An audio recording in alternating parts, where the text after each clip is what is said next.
Si est un fléau qui ne semble pas vraiment près de s'arrêter et qui touche les acteurs du football depuis de nombreuses années maintenant. Avec la starification grandissante des joueurs et des entraîneurs, ils deviennent la cible de cambrioleurs, attirés par les sommes astronomiques qu'ils touchent. En France, le phénomène continue de plus belle et ces dernières années, plusieurs joueurs de grands clubs, à commencer par le Paris Saint-Germain et l'Olympique de Marseille, ont été victimes de cambriolage.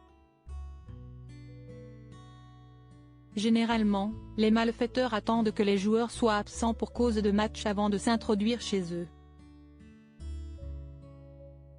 Il y a quelques semaines de ça, est l'ancienne idole de l'homme, Didier Drogba, qui a été victime d'un cambriolage plutôt violent.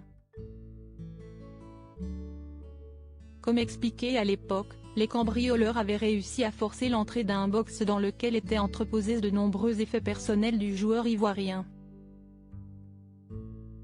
Ces derniers seraient repartis avec une somme comprise entre 100 000 et 200 000 euros et d'après les informations de RMC, une autre célébrité du milieu du football vient de subir à peu près la même chose.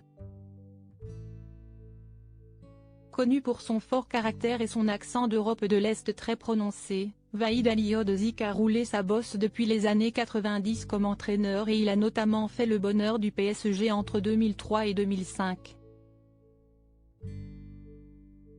Des bijoux et des montres de luxe dérobés pour une somme énorme selon nos confrères, l'homme de 70 ans a été victime d'un cambriolage ce dimanche à son domicile situé dans les Yvelines. Il était alors absent au moment des faits et les cambrioleurs seraient introduits à son domicile en forçant une fenêtre située à l'arrière de chez lui. Ils seraient tombés sur un coffre-fort qu'ils auraient décidé d'amener avec eux et ce dernier contenait des bijoux et des montres de luxe appartenant à Vahid Halilhodžić. D'après les informations de RMC, il y en aurait pour près de 80 000 euros de préjudice pour celui qui a également été entraîneur du FC Nantes. Ce dernier aurait décidé de porter plainte et l'enquête a été confiée à la police judiciaire.